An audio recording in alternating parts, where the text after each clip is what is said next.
Olá, estamos aqui com o primeiro podcast do Colégio Cristão Paternoster. Eu e a Fabiana, coordenadora pedagógica do infantil da nossa escola. Tudo bem, Fabiana? Tudo bem, bom dia. Fabiana, e quem está com a gente aqui nesse nosso primeiro episódio do podcast do Paternoster?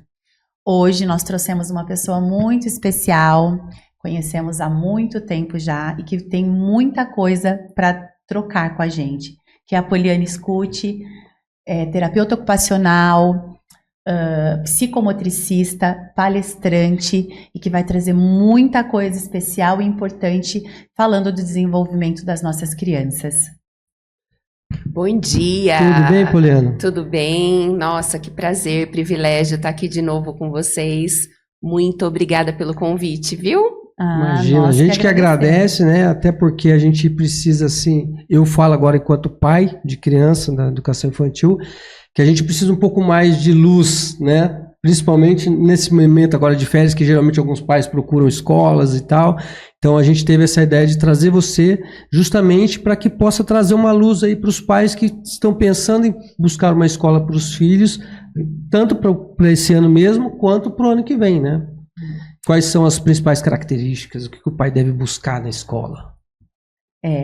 O que eu acho importante também, né, pegando isso que o Elcio falou, que hoje, quando um pai procura a escola, qual a primeira coisa que ele nos pergunta? Sobre resultados, né? Então, o pai chega lá, às vezes, com uma criança de 1 aninho, e a primeira pergunta que ele nos faz, vai aprender a ler e escrever?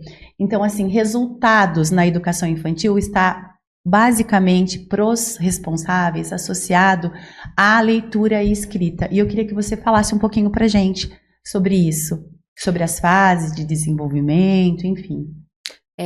Já não é de hoje, né, Fabi, que a gente está num mundo muito competitivo.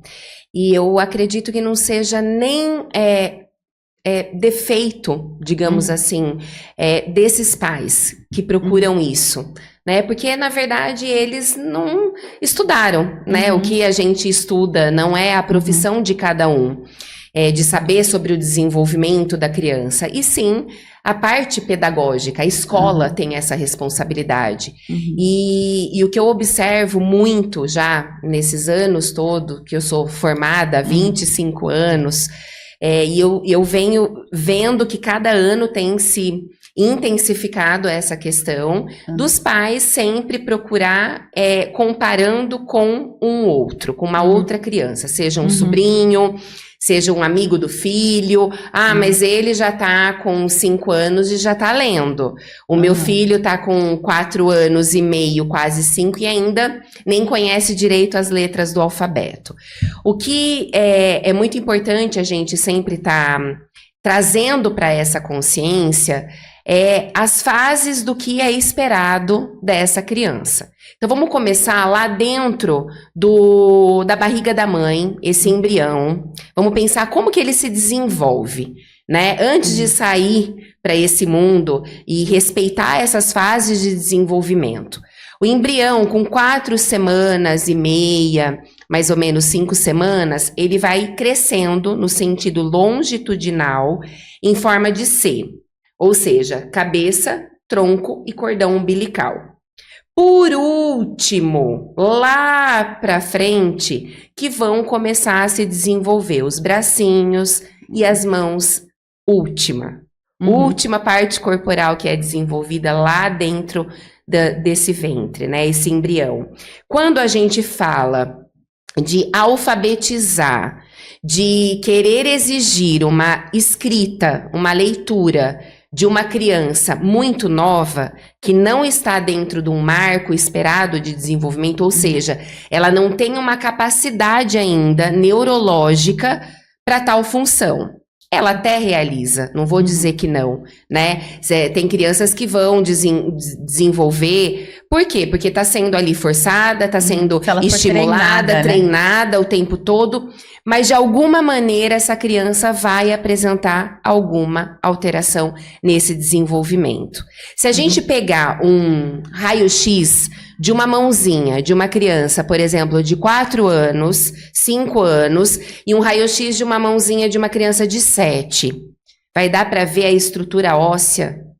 É nítida a diferença né, dessa faixa etária, idade. Porque a de 7 já está mais desenvolvida para tal aprendizagem. E para chegar nessa escrita, existe um caminho muito complexo, né? A criança precisa passar por muitas etapas, do picar papel, do fazer bolinha com o papel crepom, que eu vejo isso muito, a criança forçada a fazer um caderno de caligrafia com 5 anos, e quando você vai dar um pedaço de papel para ela picar, ela não consegue, né? E aí o quanto é difícil, quanto que tem a questão, ela até executa, mas ela reclama. Tia, tá doendo, tia, eu não dou conta, tia, eu tô cansada. Então, existe fases para tudo. A gente sabe disso. Existe fase para o engatinhar, existe fase para o andar de bicicleta, existe fase para o aprender a comer sozinho, existe fase para saber quando eu vou abotoar um botão na minha roupa, quando que eu vou amarrar o meu tênis. E também existe a fase correta do que é esperado dentro dessa maturação neurológica para a escrita e para a leitura. E eu digo sempre que é um pecado essa criança ser forçada, estimulada antes do tempo que ela Vou fazer uma tá pronta. pergunta. Qual que é a linha que divide ali um estímulo forçado de uma coisa natural? Por exemplo, eu trabalho algumas vezes em casa, então eu tô com o computador ligado, daqui a pouco a Rafaela vem, pai, quero escrever no computador. Aí eu abro o Word, ponho as letras bem grandão pra ela, e ela escreve os nominhos. Daí eu falo, filha, agora o pai tem que trabalhar, mas eu quero ser sua secretária. Então tá bom, eu pego uma agenda, dou pra ela, falo, então escreve aí agora, o pai vai ditando, você vai escrevendo, ó. Preciso arrumar a internet da escola. Eu falo PR, ela vai. Eu não falo a língua, eu não falo em línguas como as professoras da escola, os sons. Né, porque eu não entendo como é que fala? Os sons, né? Nós trabalhamos com o método fônico, então as crianças aprendem os sons, o nome e reconhece as letras, né? Perfeito. Então belezinha, a Rafa. A consciência fonológica, né? Eu falo que é falar em línguas porque só os anjos entendem, né? A gente que os réis mortais não entendem nada que as professoras falam. E aí ela escreve do jeitinho dela e tal. Assim, aí eu já ouvi falar, não, mas você tá estimulando demais. Mas aí, tipo assim, é ela que quer, eu dou o espaço, ela fala assim, pai, não quero mais. Eu falo, então tá bom, vai lá com as bonecas e deixa o pai trabalhando aqui. Aí ela vai. Daqui a pouco passa outra hora, eu tô fazendo outra coisa, mexendo com uma planta em casa, que eu gosto um pouco de mexer com planta. Pai, quero ajudar. Então tá bom, pega um vasinho, pega um negócio, faz o teu aqui, tá aqui, você vai, até leva de presente pra vocês lá, né? Acabou, não quero mais mexer, então tá bom, vai pra lá. Então assim, qual é a linha que separa um estímulo forçado de uma coisa assim mais suave, mais tranquila da criança? Sabemos, né, que o indivíduo, a criança, ela é um ser único. Né? Então, numa sala de aula, por exemplo, dá para se ver que não dá para a gente comparar aquela criança, daquela outra criança, porque cada um tem um gosto diferente, um jeito diferente, um interesse diferente. Então, isso que o exemplo que você deu, é muito sadio, saudável. Né? A criança, a tua filha, por exemplo, ela é mais curiosa, né? Interessada, quer desenvolver novas habilidades ali. Isso não está sendo nem um pouco que você sentou e falou, vem cá, você vai aprender isso daqui agora, tem que fazer, tem que saber. Não, foi algo espontâneo. Ela teve o interesse como uma criança, por exemplo, que começa a ter o interesse para a letra cursiva. Ok, ela está tendo, não que aquilo está sendo imposto já dentro da sala de aula como uma obrigatoriedade do que a criança não pode ainda exercer, de que ela não tem esse preparo. Então isso acontece muito, da criança ter o interesse muito novinha por letras, mas isso é algo que é espontâneo dela. Vem dela, né? Chega a ser uma brincadeira. Uma brincadeira. Né? No caso, tanto que ela fala, né? Eu quero ser sua secretária, chega a ser uma brincadeira. E que entra um brincar, que o quanto que isso está sendo, né?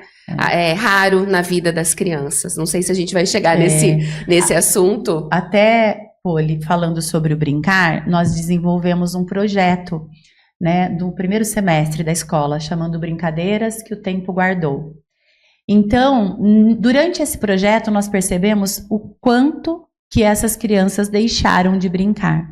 Essas crianças não conhecem brincadeiras mais, né? Pega-pega, esconde-esconde no gramado.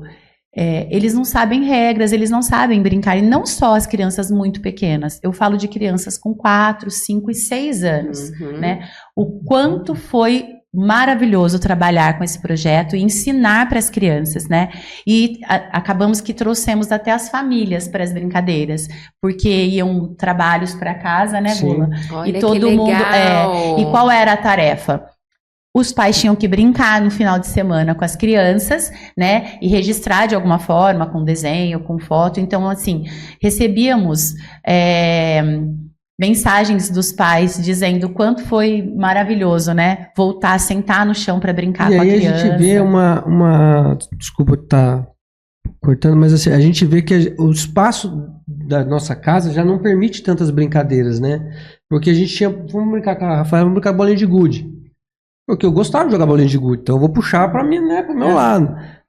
Isso para as crianças Não tinha um lugar pra gente riscar e fazer o triângulo para jogar bolinha de gude. Aí a gente foi lá na casa do seu Reginaldo e falou assim, não, então dá uma fita isolante aí. Eu fiz o triângulo com fita isolante na sala, colocamos as bolinhas, dividimos as bolinhas e ficamos lá a noite toda jogando bolinha de gude. Eu, ela e o vô dela. Entendeu? E assim, eu tive que fazer um em casa. Ficou lá quase um mês o triângulo no quarto dela, que daí o Henrique ia lá e jogava também, entendeu? Mas assim, eu acho que até as casas hoje não estão mais preparadas para essas brincadeiras, né? Como eram antes. Antes a gente podia riscar o chão, se tinha um quintal com terra, você fazia os buracos para jogar bolinha de gude, para jogar taco. Hoje já não dá mais, né? Hoje você não vê crianças pra rua mais, né? E você falou, Fabi, de crianças, né, de 4 a 6 anos. Eu falo da realidade, né, que eu vivo de crianças de 8, 9, 10 anos. Que quando eu ofereço como uma bolinha de gude, o que é isso, tia Poliana? Pular elástico, que era da nossa época, o quanto que trabalha-se equilibração, né? Toda brincadeira, se a gente for ver, a brincadeira, eu costumo dizer para os pais ou para minhas alunas quando eu vou ministrar algum curso, que ela é prioritária na vida do ser humano, da criança. Porque a brincadeira, ela vai te oferecer inúmeros benefícios em todos os aspectos de desenvolvimento. Então, seja no campo cognitivo, intelectual, nesse pensar da criança, no afetivo emocional, que é esse sentir da criança, e nesse motor físico-orgânico, né, que a criança precisa exercer essa coordenação motora. Só que se ela não vivencia, ela não vai aprender. Ela não vai saber elaborar, ela não vai saber dividir. Então, vamos pegar uma realidade que estamos tendo, né, de uma grandeza muito grande, das crianças que não sabem resolver problemas, né? Não tem mais resolução de problemas. Então, não sabem lidar com frustrações, não sabem lidar com o erro, não sabem esperar. Por quê? Porque deixaram de brincar. E na brincadeira a gente aprende tudo isso. E não são todas as escolas, pela cobrança desses pais, vindo da tua primeira pergunta, né? Da cobrança desses pais que chegam, se meu filho com 4 anos não souber letras, ou com 5 anos não tiver alfabetizado, eu não vou matricular nessa escola. E aí, as escolas, para não perder, né, esses alunos, a matrícula acaba se submetendo. Então, é difícil encontrar uma escola como vocês que põe para acontecer o desenvolvimento neuropsicomotor. Que isso é fundamental não só na questão motora, na questão de ser humano. Né? Eu falo para os pais que eu amo tanto a psicomotricidade porque ela é muito completa. Ela não separa o indivíduo em partes. Ela olha para esse indivíduo. Eu falo criança porque eu trabalho com criança, mas seja um idoso, né? A parte do geronto. Você vai olhar para esse indivíduo não separando partes. Você vai valorizar o pensar, o sentir e o executar. E hoje, eu costumo dizer, nós não podemos pegar essa criança e valorizar ela só nesse pensar. O cérebro dela não pode ser uma máquina, porque ela precisa ser um ser humano, né, para a vida. Então ela vai precisar, dentro de uma reunião, colocar um suco no copo sem derrubar. Ela vai precisar ter um diálogo tônico para conseguir sustentar esse tônus numa palestra quando ela crescer, ou numa sala de aula que ela tem que manter por muito tempo ali, né, concentrada para poder conseguir executar a sua escrita, a sua leitura. Então existem tantas questões, né, antes de um ler e um escrever, e o quanto que esse brincar está perdido, e o quanto que ele é o fundamental. Olha, você trazendo, né, essa parte da psicomotricidade, o que nós temos hoje? Crianças com 5 anos que não conseguem saltar com os 2 pés, tirando os 2 pés do chão, né? Vai fazer a dissociação, vai subir o escorrega, né? Tem dificuldade, aí você olha e fala, meu Deus, né? Em que momento que parou-se de trabalhar uma área tão importante para sentar numa cadeira e fazer treino de letra, que é algo que vai acontecer, né? Eu costumo dizer que ali dos 4 aos 6 anos é o período que a gente tem que trabalhar mais essa parte de desenvolvimento corporal para poder alcançar a escrita depois e ser de uma maneira tranquila, né?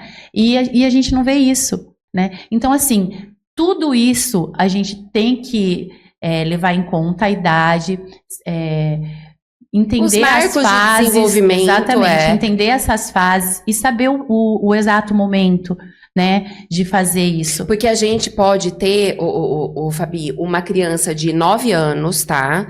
Numa idade cronológica, mas com uma idade motora de 5, 6 anos. E é o que a gente tem recebido hoje.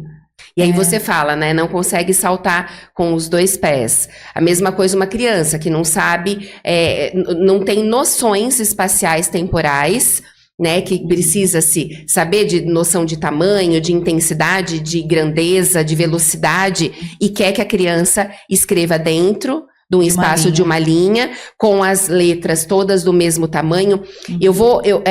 Para os pais até, né, eu quero dizer o quão é importante a gente respeitar, né, essa fase de desenvolvimento e esses marcos.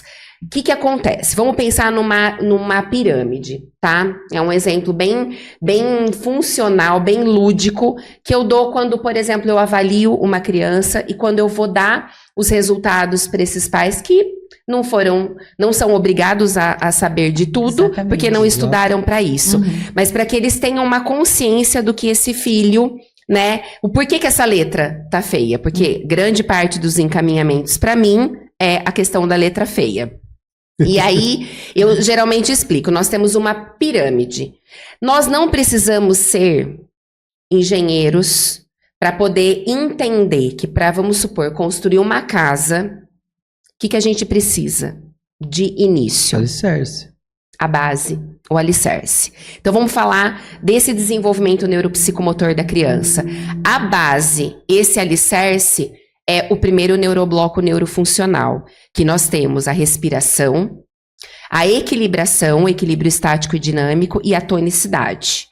Sem isso, se eu tenho uma criança, por exemplo, com uma hipertonia, um tônus mais rígido, mais forte, ou aquela criança mais hipotônica, que ela tem um falso relaxamento, quase que o lápis não fica na mãozinha dela, isso é tônus. Está lá localizado no nosso cérebro, no campo neurológico do tronco cerebral.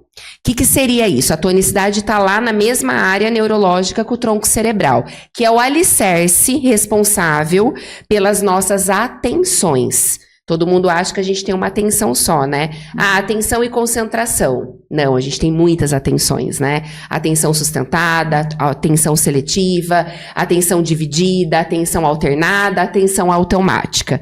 Se eu tenho uma tonicidade alterada, vai para essa área neurológica de uma maneira inconstante, errada, que vai fazer com que a criança se desconcentre com facilidade.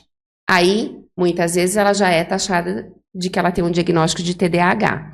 E, na verdade, não tem. Ela tem um processo tônico alterado, que vai repercutir lá futuramente nessa escrita. Ela crescendo, vamos pensar, essa casa sendo construída, essa pirâmide, segunda unidade, esquema imagem corporal, noção espaço-temporal e lateralização. Como que tá essa dominância lateral e lateralidade? Terceiro neurobloco, então vamos lá, nós estamos indo para o telhado, estamos construindo o telhado. Praxia global, que é justamente isso que você falou, de dissociação corporal. Então, uma criança não sabe fazer um polichinelo, não sabe pular uma corda, não sabe intercalar os pés à hora de saltar. E a praxia fina, que são os movimentos mais minuciosos e mais refinados. Por último, no topo dessa pirâmide, é que nós temos a grafomotricidade. Vocês entendem isso? Que se eu tenho uma criança que não foi desenvolvida em todos esses neuroblocos, nessa construção dessa pirâmide, dessa casa, nessa construção desse corpo, ela não vai, ela pode até fazer essa escrita, mas para ela vai ser algo muito desgastante, muito sacrificante. Então, ela até dá conta porque os pais obrigam, a professora obriga. Tem o treino, tem o treino, ela se tem adapta, a obrigação. né? Ela tem que fazer, mas aquilo ali, e aí ela perde muito tempo naquela tarefa, que ela deveria não ter gasto tanta energia desnecessária como ela gastou. Ela tá deixando, porque é muito compromisso na vida dela, né, de uma criança. Eu tenho crianças de 5 anos que têm uma agenda pior do que adulto. E que aí, quando ela vai para minha sessão, eu tenho que trabalhar uma centena de questões e ela só olha para mim e fala, tia Pô, vamos brincar? Porque ela não tem esse brincar. Né? Então, trazendo essa pirâmide que você falou agora, Poli, falando do brincar, na educação infantil, na pirâmide da educação infantil, realmente a base é a brincadeira. É a né? brincadeira. A base da educação infantil é a brincadeira. Então, se todo mundo entendesse isso e valorizasse isso, porque o que eu escuto a criança sai da escola, e o que você fez hoje? Eu brinquei.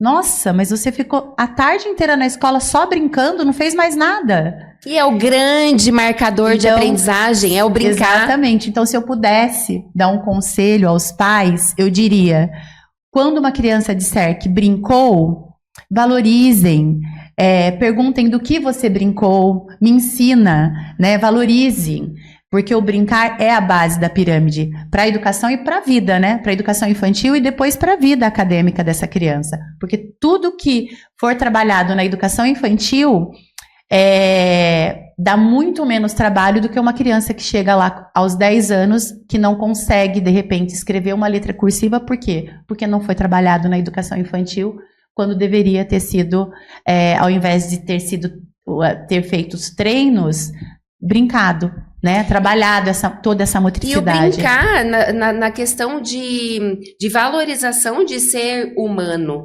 né? Porque esse brincar vai ensinar tantas questões importantes e fundamentais para quando esse indivíduo estiver numa adolescência. Né? Ele vai ter que se frustrar, ele vai ter que saber perder. E aonde que a gente consegue ver isso? Na brincadeira. Conhecer limites, né? Exatamente. Não consigo fazer, né? Daí eu realmente quero fazer, vou me esforçar. Não consigo, deixa pra lá, vou fazer outra coisa. Exatamente. Essas questões, assim, já até na tomada de decisão, né? De insistir ou não, de ir para outro caminho. Você me conhece há muitos anos, né? E você sabe que eu dou assessoria, que eu faço formações nas escolas. E aí o que eu me deparo muito é assim, não, mas professora, dentro da sala de aula é tão pequeno, como que eu vou usar esse corpo? E eu levo, por exemplo, uma atividade de matemática, que em vez de ser papel, ela vai vai ensinar essa criança com o corpo, e o quão ela vai aprender com mais facilidade do que se for só no papel.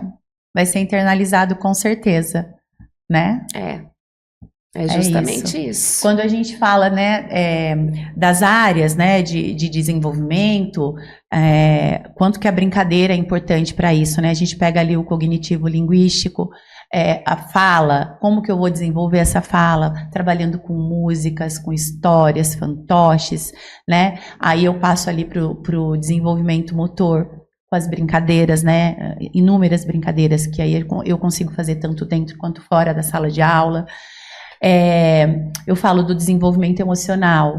Como que eu vou trabalhar com uma criança a mordida, que é uma questão na educação infantil, né? Como eu trabalho a mordida através de histórias. Então, eu falo que a brincadeira, ela tem que estar presente diariamente. Então, a gente nunca dizer, nossa, mas só brincou, não. Vamos valorizar essa brincadeira. Eu tive acesso a uma pesquisa, há um tempo atrás, sobre a mudança do pote de iogurte, que agora é aquele de rosquear, né? Porque as empresas descobriram que as crianças não estavam conseguindo mais abrir o iogurte, eles não têm mais essa questão da pinça, daí eles fizeram um mais fácil, que né? é só rosquear e apertar, né? Então você até nisso interfere nessa questão do brincar, né? Resolver um problema assim, porque abriu um Danone. Olha, você tem hoje a Rafa, né? Você acha tênis de amarrar cadarço para ela? Não. Não existe mais. Não existe mais. Agora é tudo facilitando. Exatamente. Calças que não tem mais botões, né? Tipo, estão lá com velcro, com elástico, que é tudo muito fácil. E as crianças gostam de brincar com isso, né? Porque às vezes eu chego com a camisa de botão lá, ela fala, pai, deixa eu tirar. Daí ela vai tirando. Eu falo, agora você põe de novo. Daí ela vai, se perde, põe torto, né? Vai, arruma. Mas é assim, nessa questão do brincar, assim, acho que as mães não gostam muito, mas a gente que é pai, né, que toca o terror dentro de casa. Então isso é saudável, né? Nossa, deixa eu alerta pra mãe. É. Tá vendo, Gabi? Não reclame mais. Porque eu fico brincando com ela assim toda noite, daí tem dia que até chega, ela fala assim, pai, hoje a gente não pode brincar muito, porque eu não pode agitar, porque eu vou dormir. Tá bom, então não vamos agitar. Mas uma coisa importante, Elcio, você falando da Rafa, e eu conheço vocês, né? Por que tem essa brincadeira à noite na sua casa? Porque a Rafaela não tem contato com telas. Então é uma outra questão. Uau! Né? Então assim, vocês têm tempo para brincar porque vocês não vão para as telas. Não então é outra coisa, né, Poliana, que eu acredito que você deve estar recebendo crianças que não sabem mesmo, não conhecem o brincar e também nem teve tempo de aprender. Eu tenho crianças com abstinência de tela. É muito complicado porque, assim, o meu público, a grande maioria deles, os pais trabalham muito, né? Ou a criança fica período integral na escola, ou ela fica com babá, avós, rede de apoio. Né? Rede de apoio. E muitas vezes, é claro, gente, vamos ser, assim, reais, né? Sinceros.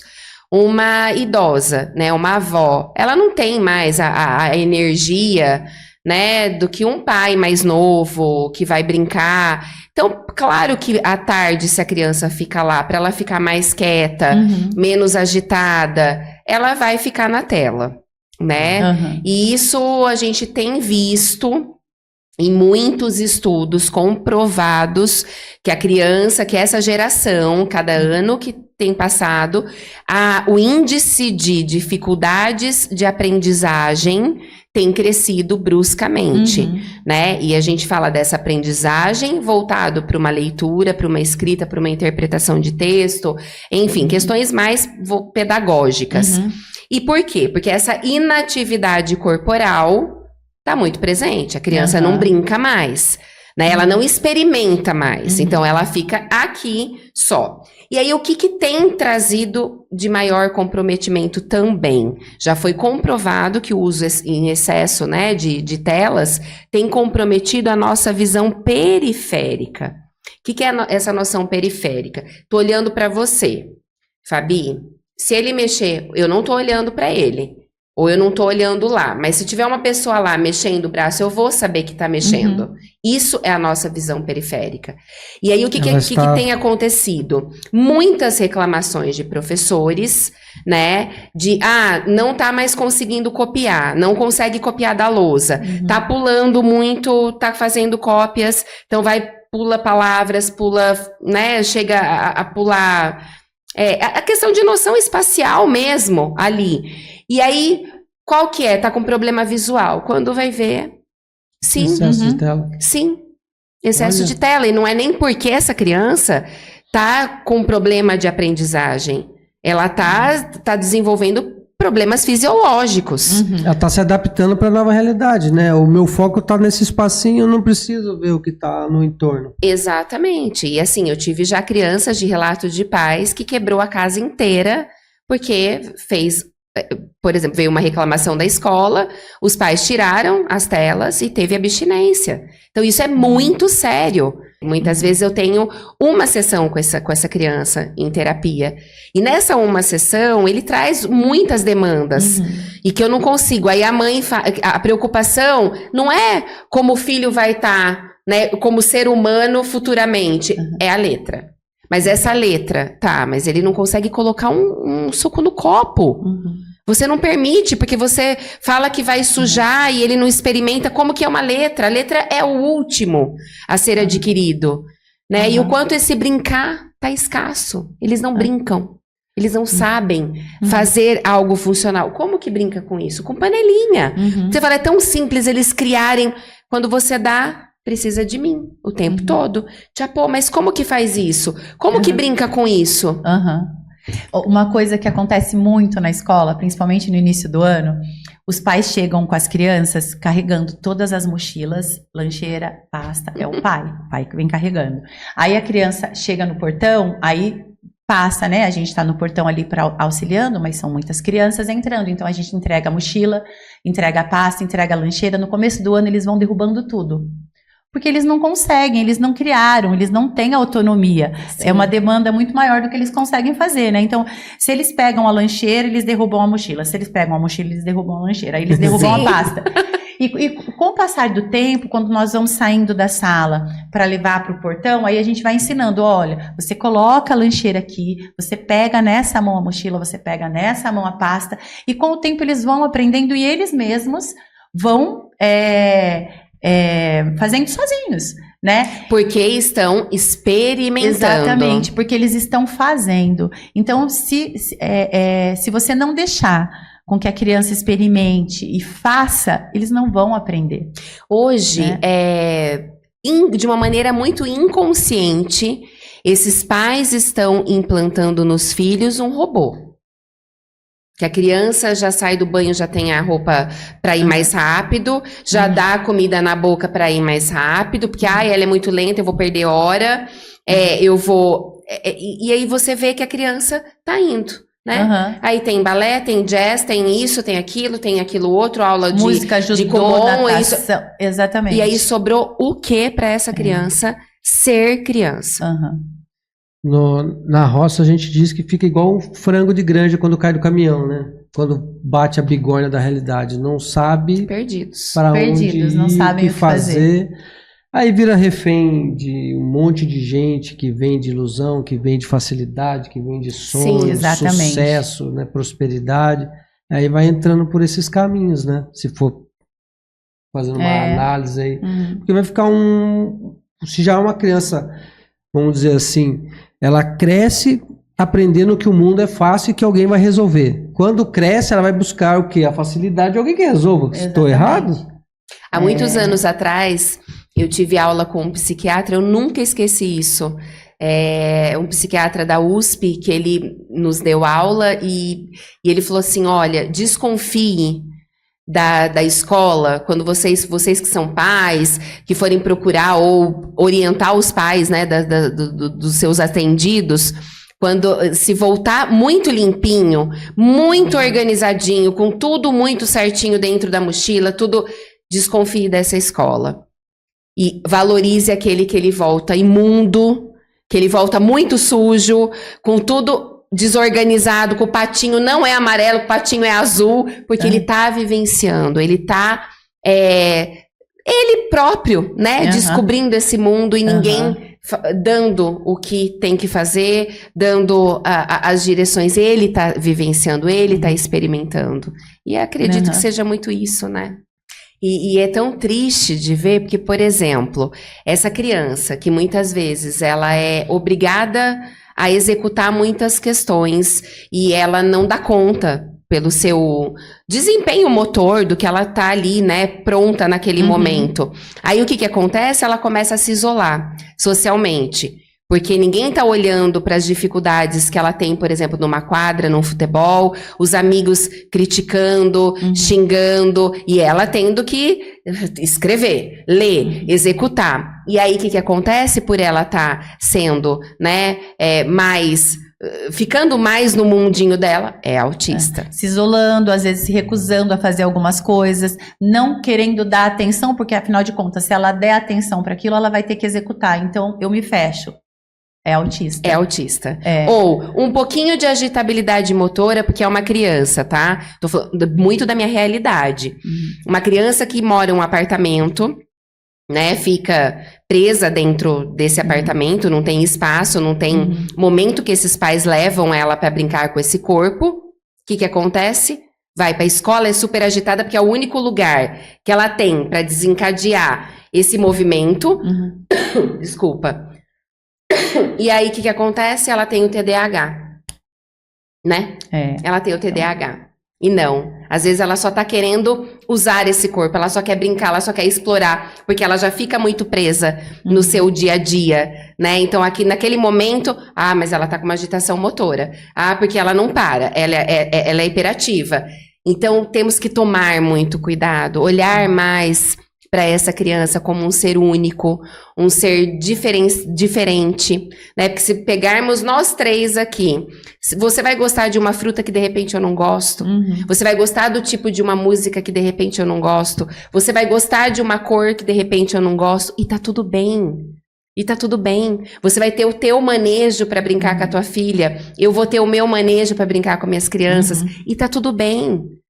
Né? Tá tudo bem, mas o mais importante é a gente saber olhar, saber respeitar, saber entender, né, essa criança. Esses dias eu até falei para uma mãe, dei uma ideia para ela, eu falei assim, você já parou para pensar de a hora que você deitar com ele, com o seu filho, de perguntar para ele, porque ele é um autista, né, nível de suporte 1, e ele tá numa fase muito do negativo, né? Tudo, se as crianças estão gritando porque estão provocando ele, né? Então, tudo tá muito no universo do negativo. E por ser viciado ao extremo em telas, ele tá num universo, né, financeiro, de valores. Então, tudo é muito grandioso. Eu preciso ser um super jogador de futebol porque ganha muito dinheiro. Tudo nessa questão. Então, vamos tentar levar, né, de uma outra maneira. Isso, quem que são os responsáveis? Não é a escola, são os pais. Então, na hora de dormir, pergunta para ele. Né? Dentro de um dia, ok, existiu coisas ruins, mas também existem coisas boas. E coisas mais ou menos. Então, como foi o seu dia? O que você mais gostou do teu dia? Tá, mesmo que ele fale, não gostei de nada, mostrar pra ele, né? Porque aí o que é bom é só coisas de valores, materiais. Mostre. É o pai que tem essa responsabilidade. É o pai que precisa ensinar. Mostre pra ele. Você não tá numa cama de hospital. Olha que coisa boa, você finalizou o dia sem nenhum diagnóstico de uma doença.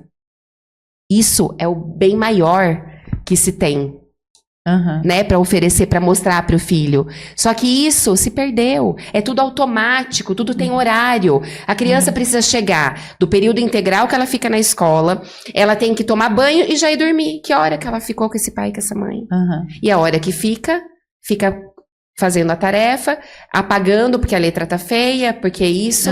Mas só cobrança, mais cobrança. E o legal de fazer isso, eu vi isso na internet, já vou me entregando aqui já, e eu achei legal, que o rapaz falou assim, ó, toda vez que sua filha chegar em casa, você pergunte pra ela, o que você fez hoje que te deu orgulho? Aí eu falei, vou testar pra ver, né? Aí ela chegou em casa da escola, falei, filha, hoje, como é que foi o seu dia? O que teve de orgulho na escola hoje? Pai, ninguém da sala teve o nome na lousa. Eu não sei qual que é a regra lá de o nome na lousa, quem faz bagunça.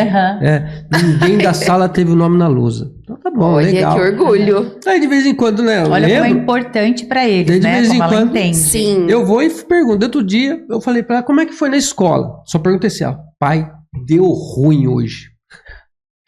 Aí eu não vou falar o nome dela. Eu falei, pai, o menino fez bagunça, teve que falar com a tia Fabi. Falei, porque a Fabi é vista como autoridade mor, né? A criançada Quando tem- chega na tia Fabi, É que deu muito ruim. É porque deu muito ruim. Ai, Você meu imagina, Deus. 4 anos. 4 pai, anos, deu ruim gente, hoje, olha pai. isso. Deu ruim. Então, e é legal esse negócio. Eu fiz o teste e realmente, quando você fala assim, o que você fez de orgulho hoje? Ah, hoje eu pintei.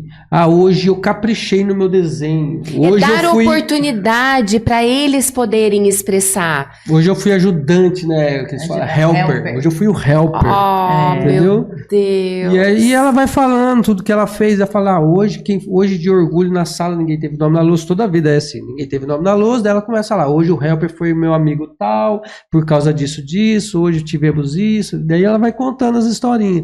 E eu lembrei isso que você eu falou dessa falo, questão né? de valorizar, né, o dia a dia deles. E a Rafa, ela fala muito mesmo, ela conta, Nossa. ela se expressa, mas também tem uma coisa muito positiva nisso, ela não tem acesso a telas, né? Então a gente fala, olha, todo mundo vai ser assim, não, mas a gente pode começar devagarinho, né? Vamos tentar. Ah, se o meu filho fica muito tempo nas telas, então não vamos tirar de uma vez, mas vamos começar a diminuir o tempo e colocar isso como regra mesmo. Coloca uma rotina, coloca um quadro, coloca um bilhete na geladeira. O que não se tem mais hoje na Exatamente. vida da criança. Sabe o que a gente fez? Rotina. A gente começou a achar desenho antigo, que a cor é mais apagadinha, ele é mais calminho. Mais sossegado. Que é o desenho que ela mais gosta, que é aquele do Littlefoot, que é dos dinossaurinhos do Vale Encantado. Eu ponho aquilo aí no YouTube ali, tranquilo, eu ponho no meu celular, aí eu acompanho o que tá passando na TV pelo meu celular, só que eu só deixo assistir na TV, eu não deixo assistir no celular.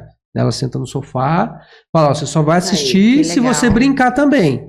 Aí ela pega a caixinha de E quanto dinossauro. tempo, né, Gula? Tem um tempo. Então, tipo, tem um intervalo. Ó, eu tenho que fazer uma coisa. Tem limites, né? Exatamente. Ó, eu vou fazer uma coisa, vai levar tanto tempo, é o tempo que você tem de desenho, tá bom? Tá bom. Então tá, pega teus brinquedos, vai pra sala, eu vou ligar a televisão, mas se eu ver que você não tá brincando, tá só assistindo, eu também tiro. Não, então tá bom. Daí ela geralmente fica brincando com os dinossauros e assistindo os dinossauros.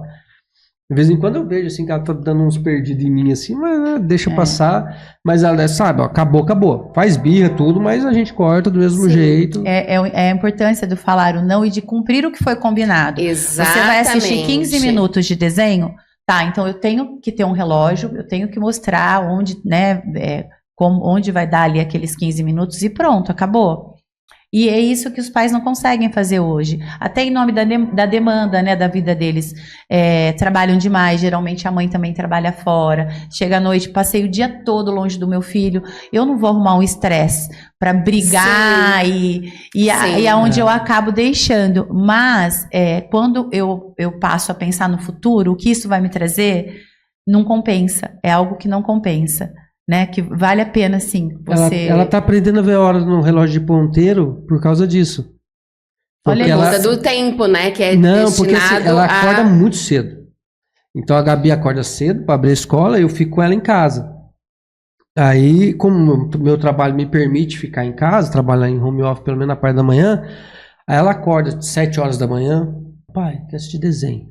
Eu falo assim, olha lá no relógio, quando for 8 horas o pai deixa.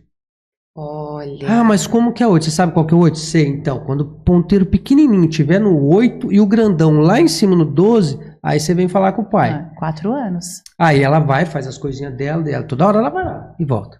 Não tá indo. Vai lá e volta. Tá chegando. Olha só, olha quantas coisas trabalhando nisso. Daí, nossa, espera. Que hoje a criança não consegue. Quando dá a hora dela, vai, pai, deu 8 horas. Eu falo, então, tá bom, agora você pode ir lá assistir o desenho. Vai assistir até tal hora que sua mãe vai chegar aqui pra pegar a gente. Aí é mais ou menos uns 40 minutos, né? Que é 8h30, 8 e pouco, a Gabi chega em casa. Até menos, né? Pra preparar ela pra levar pra escola. É o tempinho que ela tem pra assistir ali, pra fazer as coisinhas dela. Aí eu tenho tempo pra fazer outras coisas, né?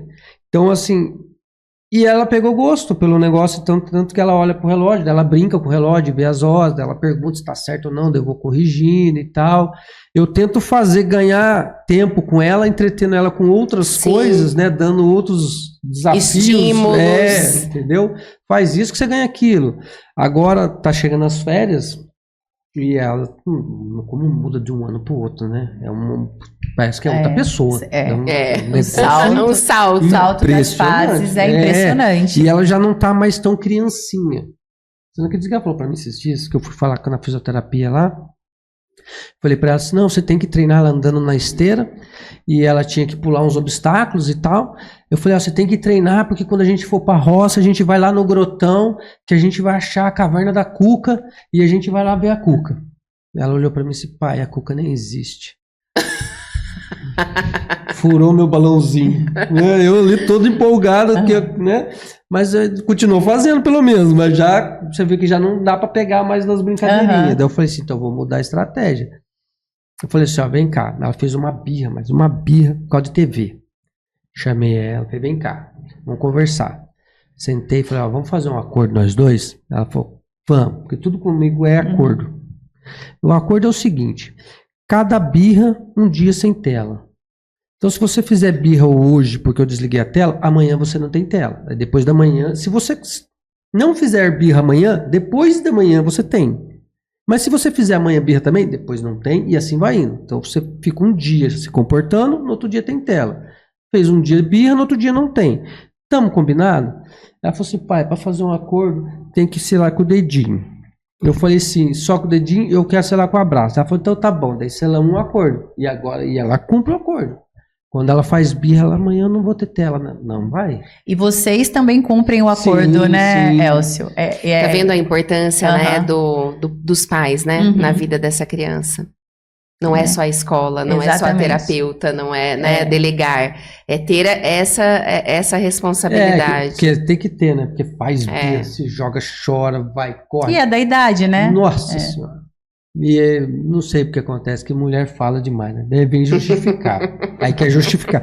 Mas, pai, é porque fez isso, é porque aconteceu aquilo. Eu falei, não tem conversa. O combinado é combinado. Combinado é combinado. Você não cumpriu e sua parte. E a importância do que a gente fala, né? Regras e combinados, que são coisas também extintas, né? Exatamente. As pessoas costumam nos perguntar como vocês conseguem fazer isso com uma sala, né? De repente com 10, 15 alunos. Porque nós temos regras e combinados que são cumpridos, né?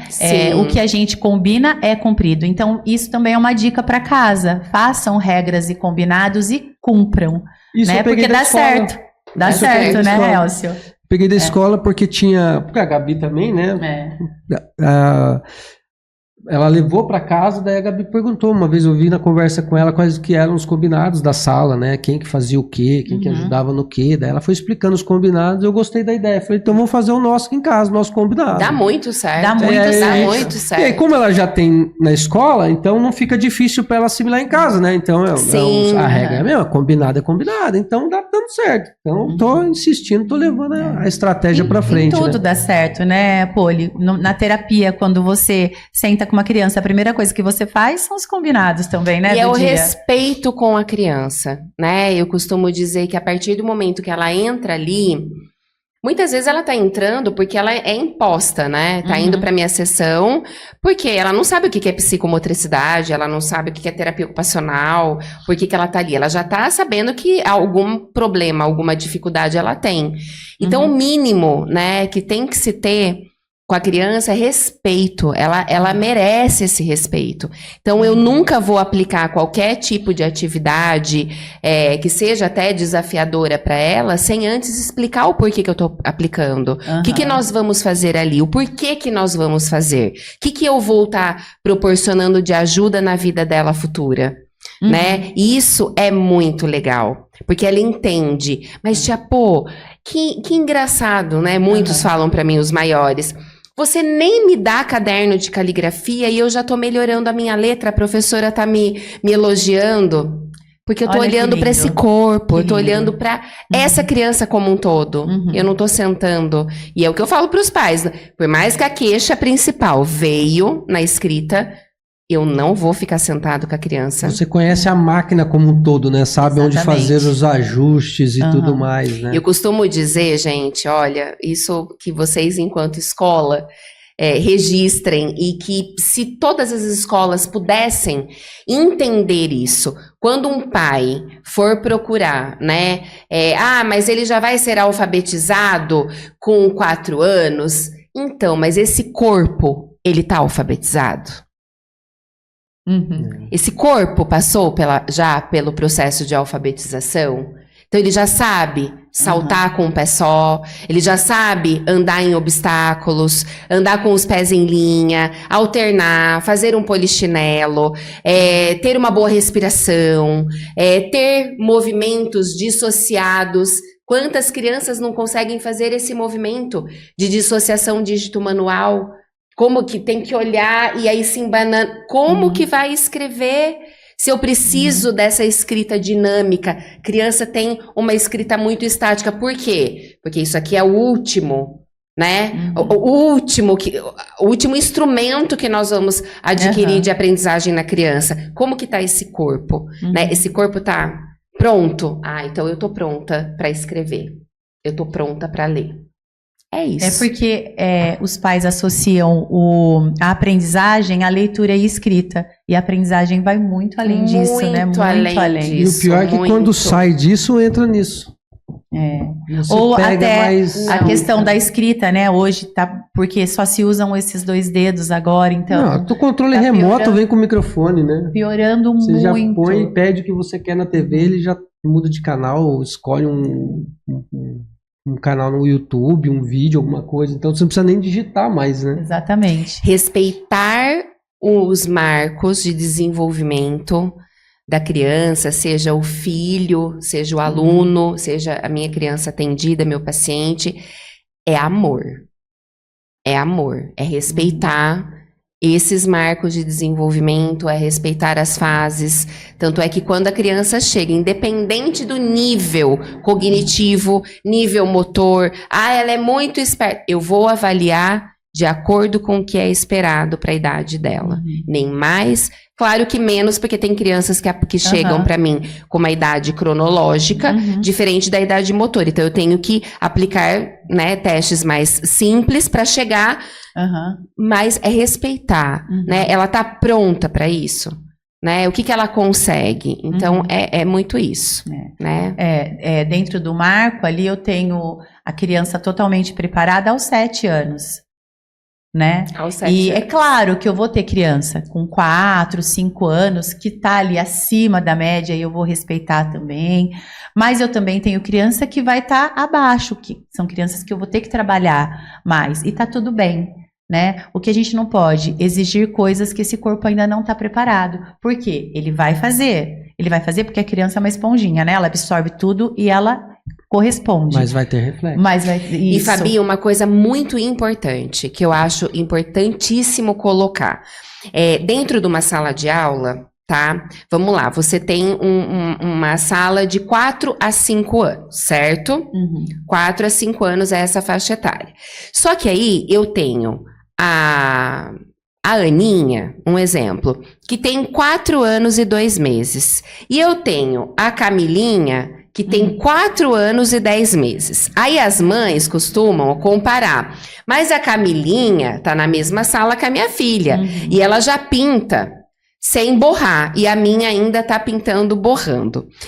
Gente, né? Vamos pegar a escala de desenvolvimento. É muito grandiosa essa criança que tem 4 anos e 2 meses para 4 e 9, 4 e 10 meses. É muito grande a diferença. Então, é claro que essa de 4 e 10 vai estar mais à frente. Os pais mesmo acham estando na mesma sala. 8 meses é uma diferença pouca em meses, mas não tem noção de como é isso pro marco da criança, né? O marco da criança. Tanto é que nós respeitamos, né? Nós profissionais da área da saúde e da educação, vocês também enquanto escola, se a gente pegar as escalas muito qualificadas, né? De desenvolvimento, vamos supor, de 4 a 5 anos, vai ter lá o que ela apresenta com 4, o que ela apresenta com 4 e 1 mês, o que ela apresenta com 4 e 5, até chegar no 5. Então é muito diferente, muito discrepante. Eu não posso exigir que essa de 4 e 2 apresente a mesma do que 4 e 10, porque não está esperado ainda. E é isso que os pais precisam muito entender esse processo, né? E que essa leitura e essa escrita deveria acontecer apenas com 7 anos de idade. É isso. É isso. Tá vendo? E lá se foram 1 hora de conversa. Delícia. Muito conhecimento. Poli, obrigada, viu? Muito Eu obrigado, que agradeço. Poliana, por Olha, tudo. vocês pais que estão com o filho de vocês, com essa equipe maravilhosa. Hoje que eu fiquei sabendo, né, Fabi, que há 13 anos, 13 anos que eu já. conheço vocês. Eles sempre investiram em formações, né? Eu já dei muita formação para as professoras, até para pais, né? Que a gente teve um encontro. Teve uma palestra já. E é uma escola que eu admiro demais, apesar de eu ser em Taubaté, infelizmente. Eu já falei muito já encaminhei pacientes para cá, porque é uma escola que eu acredito muito. Valorizem, né, o que vocês têm, porque é uma escola linda, linda, e que faz acontecer com esse amor, com esse respeito com o filho de vocês, respeitando cada fase e estimulando o que é mais bonito e que hoje a gente sente muita falta nessas escolas, né? De valorizar esse desenvolvimento dessa criança nas diversas etapas de crescimento. Então, parabéns. Obrigada. E é um privilégio estar aqui, viu? Obrigada. Antes de encerrar, eu gostaria que você dê uma brecha. Que curso você deu para os pais na escola? Por quê? Foi bem foi uma palestra, eu lembro que foi justamente isso que a Rosa tinha, chego ela junto com a Fabiana, de falar, né, que eles procuram muito com essa dúvida de querer essa alfabetização precoce, de valorizar a escola somente se a criança muito pequena já está lendo, escrevendo, e como elas conheciam o meu trabalho, né, a psicomotricidade em si, não é o meu trabalho em si, é o que eu estudo, né, o que eu trago para minha prática, e de mostrar a importância, né, dessa pirâmide, né, dessas áreas psicomotoras, que cada uma tem uma fase e não dá para atropelar, porque senão o filho vai sofrer e o filho vai desenvolver outros problemas, né? Então, para levar essa conscientização para esses pais, e foi lindo, foi muito legal. Qual que foi o porquê da escola? Foi justamente por isso. O que vocês fizeram que foi necessário trazer esse conhecimento? Foi no ano que eu passei a ser coordenadora, né? E a gente fez uma mudança na questão de leitura, escrita, na questão até de atividades e como eram aplicadas, né? Então a gente trouxe a questão da brincadeira, a gente passou a usar o brincar não só como um recurso, mas como uma base. Uma prioridade. Vamos falar assim. O brincar passou a ser prioridade. E antes disso não era assim.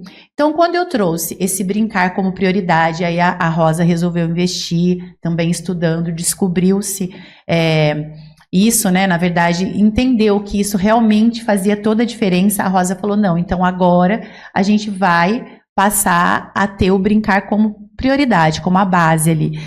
E alguns pais começaram a questionar, número de folhas, mas a preocupação dos pais estavam nas folhas, né? Porque meu filho utiliza menos papel, né? E aí a gente conversamos com a Poliana para que ela trouxesse, explicando mesmo, basicamente, desde o começo, né, Poli? Como onde começaria a base para chegar nessa leitura, para chegar nessa escrita. Isso. Tem muitos anos isso, acho que foi em 2014, né? Nossa! E depois disso, graças a Deus a gente tem um público que entende, sim, entende bem isso, né? A gente fala mais para os pais novos que estão chegando, mas os nossos pais entendem a importância disso, desse brincar.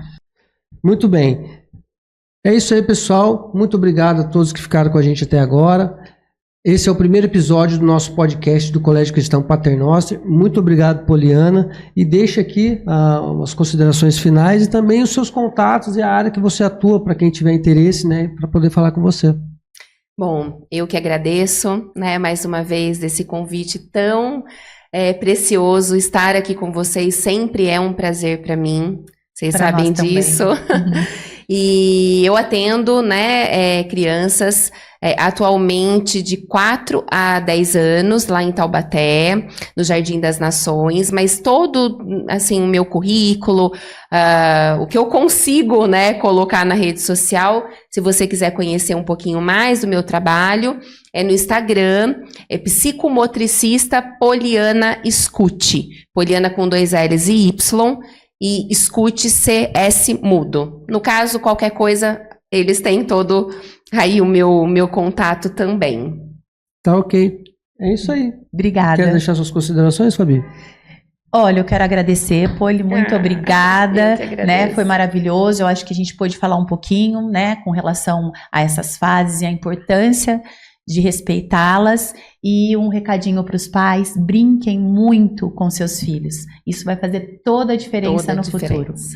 Obrigada. É isso aí.